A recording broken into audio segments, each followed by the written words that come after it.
Selamat sore bagi kita semua. Di sini saya akan memperkenalkan beberapa jenis-jenis posisi pada pasien. Jadi posisi pasien ini sangat penting untuk menentukan rasa aman dan nyaman pada pasien yang dirawat di rumah sakit ataupun di puskesmas. Jadi ini merupakan tindakan keperawatan karena kita salah satunya memberikan posisi. Jadi di slide saya ada beberapa jenis posisi yang akan saya bahas untuk menambah pengetahuan seorang perawat. Jadi pada saat kita mempelajari ini, kita akan mempraktekkannya pada pasien agar memberikan rasa nyaman dan cepat sembuh. Jenis-jenis posisi pada pasien oleh Santo Simanungkalit. Kita tahu dulu pengertian. Pengertiannya, pengaturan posisi pasien adalah pemeliharaan dengan benar, mencegah hiperekstensi dan rotasi lateral yang ekstrim untuk mencegah komplikasi, imobilitas, dan cedera merupakan aspek penting dari praktik dan tanggung jawab seorang perawat. Jadi pengertiannya itu agar terciptanya pemeliharaan dengan benar, mencegah terjadinya hiperekstensi. Karena itu merupakan murni tindakan seorang perawat mengatur posisi pasien. Yang pertama itu ada posisi voler. Posisi voler pada gambar ini adalah posisi duduk. Posisi voler adalah posisi duduk di mana bagian kepala tempat tidur lebih tinggi atau dinaikkan. Posisi ini dilakukan untuk mempertahankan kenyamanan dan memfasilitasi fungsi pernapasan pasien. Posisi ini sangat bagus untuk meningkatkan ataupun memperlancar sirkulasi udara pernapasan. Seperti itulah. Tujuannya yang pertama itu mengurangi komplikasi akibat imobilisasi, meningkatkan rasa nyaman, meningkatkan dorongan pada diafragma sehingga meningkatkan ekspansi dada dan ventilasi paru, mengurangi kemungkinan tekanan pada tubuh akibat posisi yang menetap. Jadi posisi ini pasien kita dudukkan dengan lurus, posisinya duduk lurus agar itu meningkatkan rasa nyamannya dan membantu ekspansi dada, ventilasi paru, seperti itulah. Jadi ini diberikan pada pasien dengan gangguan pernapasan. Next, yang kedua ada namanya posisi semi-voler. Posisi semi-voler ini sikap dalam posisi setengah duduk, dia setengah duduk. Tadi posisi duduk kita miringkan lagi atau kita turunkan lagi tempat tidurnya sampai 15-60 derajat. Jadi posisinya ini setengah dari voler, hanya dibilang semi voler. Tujuannya mobilisasi memberikan perasaan lega pada klien sesak napas, memudahkan perawat misalnya memberikan makan. Pada saat sesak napas, posisi ini paling tepat untuk diberikan dan memberikan makan, perawatan, memberikan makanan. Kita masuk ke posisi SIM.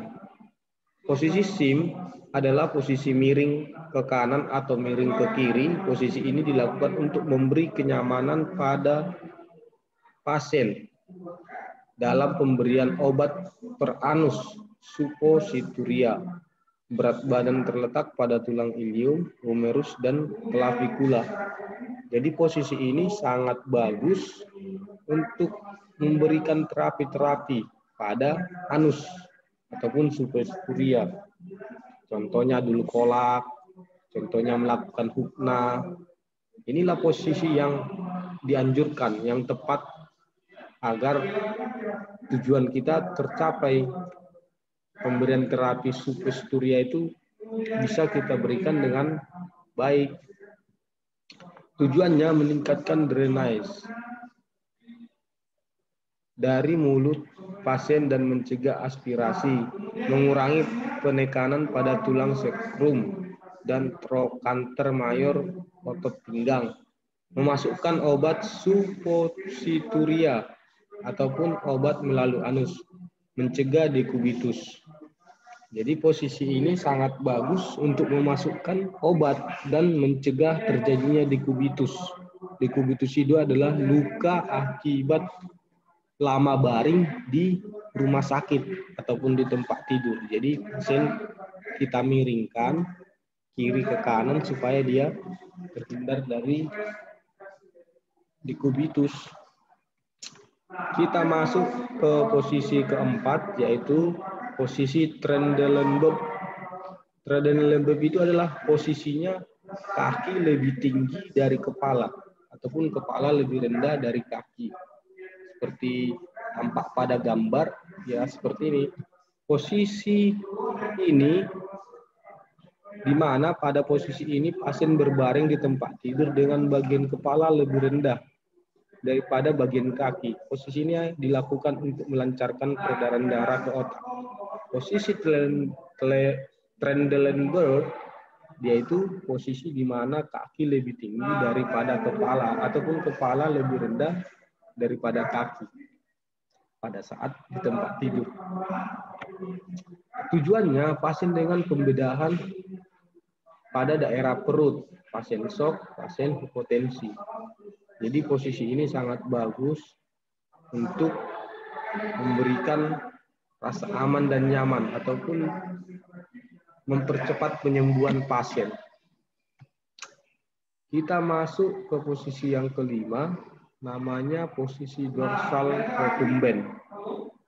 Di mana posisi recumbens ini, pada posisi ini pasien berbaring terlentang dengan kedua lutut fleksi, ditarik atau direnggangkan di atas tempat tidur. Posisi ini dilakukan untuk merawat dan memeriksa serta pada proses persalinan.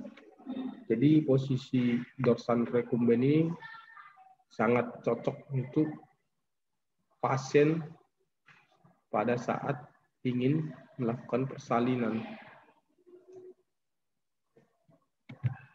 Di sini tujuannya meningkatkan kenyamanan pasien, terutama dengan ketegangan punggung belakang.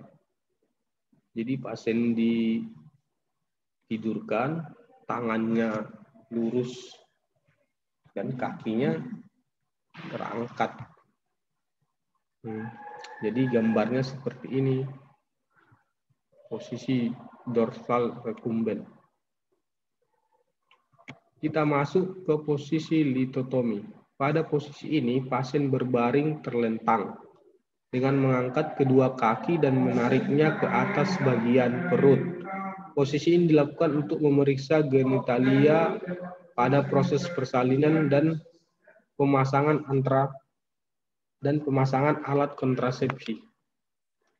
Jadi pada posisi litotomi, pasiennya ditidurkan, terus kakinya diangkat. Pada posisi ini untuk pemeriksaan genitalia dan pemasangan alat kontrasepsi. Tujuannya memudahkan pelaksanaan proses persalinan, operasi ambien, pemasangan alat intrauterina, device, IUD, dan lain-lain. Jadi posisi litotomi ini, pasiennya berbaring tempat tidur, kakinya diangkat, kedua kakinya diangkat, supaya lebih gampang melakukan pemasangan alat kontrasepsi ataupun proses persalinan. Seperti itulah posisi untuk pasien ditotomi. Jadi kita tahu dulu pasien kita itu butuhnya seperti apa posisinya agar mempercepat penyembuhan dan mempercepat tindakan ataupun memberikan rasa nyaman. Ada lagi nomor 7 posisi genopetrokal. Di mana posisi genopetrokal ini, pada posisi ini pasien menungging. Kita suruh pasiennya menungging dengan kedua kaki ditekuk dan dada menempel pada bagian alas tempat tidur. Posisi ini dilakukan untuk memeriksa daerah rektum dan sigmoid. Jadi pasien disuruh menungging dengan tangan menempel ke tempat tidur ataupun seperti gambar pada slide ini. Tujuannya memudahkan pemeriksaan daerah rektum, sigmoid dan vagina. Jadi lebih gampang memeriksa pasien setelah memiliki posisi seperti ini, yaitu posisi genopetrokal. Berikutnya nomor 8, kita masuk ke posisi supinasi. Posisi supinasi di mana posisi terlentang dengan pasien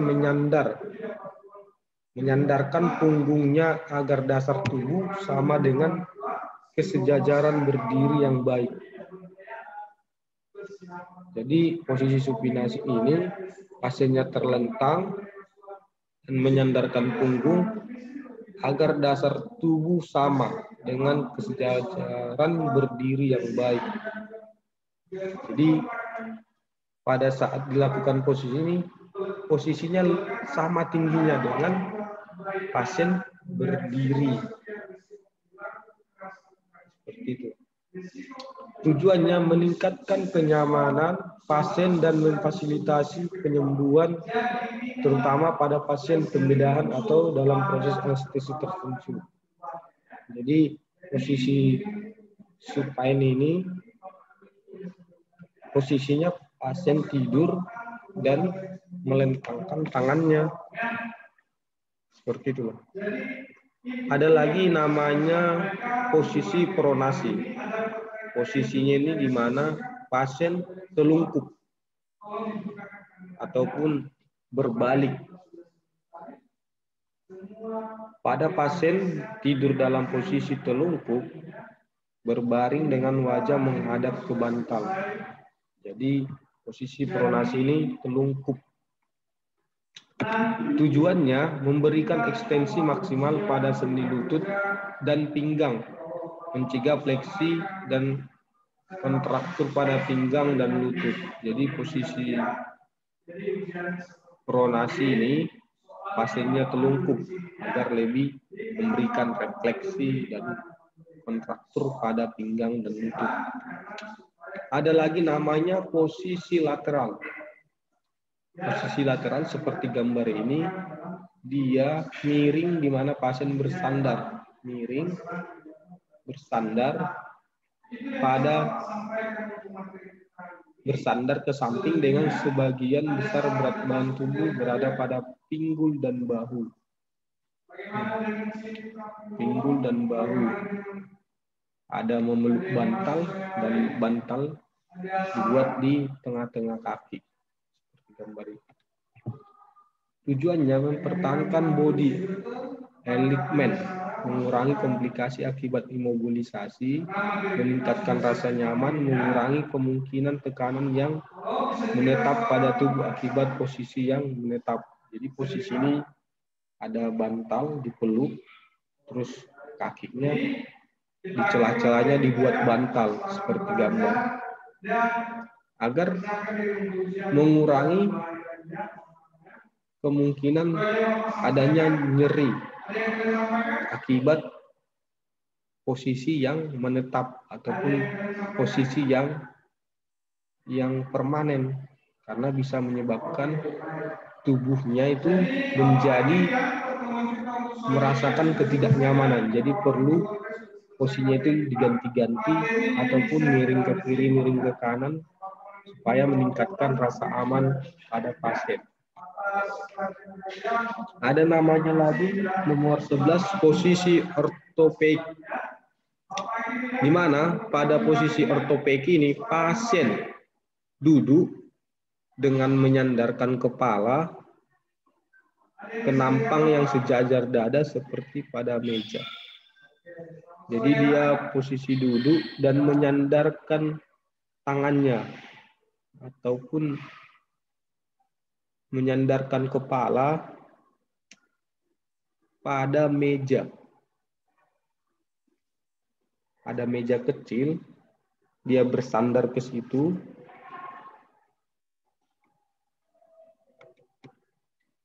Tujuan ini, posisi ortopenik ini, di mana memudahkan ekspansi paru untuk pasien dengan kesulitan bernapas yang ekstrim dan tidak bisa tidur telentang atau posisi kepala hanya bisa pada elevasi sedang.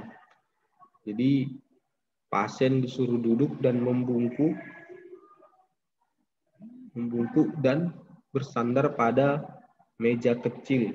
Ada meja kecil yang sudah disediakan supaya paru-parunya lebih mudah bernapas.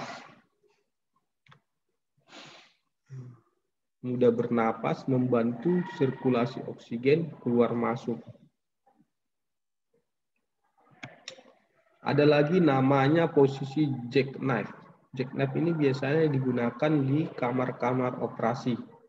Bisa ditinggikan bokongnya, bisa dimiringkan kakinya, bisa di setel tempat tidurnya. Posisi jackknife ini juga dikenal sebagai crash key. Adalah tempat perut pasien berbaring rata di tempat tidur tetapi tidur dipotong sehingga pinggul terangkat dan kaki kepala rendah. Jadi posisi jackknife ini adalah posisi untuk melakukan pembedahan ataupun operasi, di mana posisi yang dilakukan pembedahan tersebut bisa dimiringkan, bisa dinaikkan, karena tempat tidurnya bisa dipatahkan untuk membantu dokter ataupun perawat dalam melakukan operasi. Seperti itulah. Posisi jackknife sering digunakan untuk operasi yang melibatkan anus, rektum, tulang ekor, operasi punggung tertentu, dan operasi adrenal. Jadi dia tempat tidurnya bisa dipatahkan sesuai keinginan dokter ataupun perawat untuk membantu dalam melakukan operasi. Posisi knee chest. Posisi ini pasien berbaring miring, badan diletakkan diagonal di atas meja, pinggul dan lutut dilipat. Dalam posisi lutut, dada pronasi, pasien berlutut di atas meja dan menurunkan bahu ke atas meja sehingga dada dan wajah terletak di atas meja. Jadi posisi knee chest ini pasiennya berbaring tidur di atas meja. Di atas meja, di mana lutut ditekuk dan miring ke kiri ataupun ke kanan, menurunkan bahu ke atas meja sehingga dada dan wajah terletak di atas meja, seperti itu. Tujuannya sigmoidoskopi. Posisi biasanya diadopsi untuk sigmoidoskopi tanpa anestesi. Pemeriksaan ginekologis dan dubur. Posisi lutut dada diasumsikan untuk pemeriksaan ginekologis atau dubur. Jadi dalam posisi tersebut itu pemeriksaan anus ataupun dubur dan pemeriksaan sigmoidoskopi. Jadi lebih gampang memeriksa dalam posisi seperti tadi. Oke, terima kasih teman-teman. Semoga bermanfaat informasinya dan setiap petugas ataupun perawat harus terlebih dahulu mengetahui posisi-posisi tersebut agar memberikan rasa aman dan nyaman dan mempercepat proses penyembuhan pasien. Mungkin itu aja yang bisa saya sampaikan. Jika ada yang mau ditanya, silakan di kolom chat.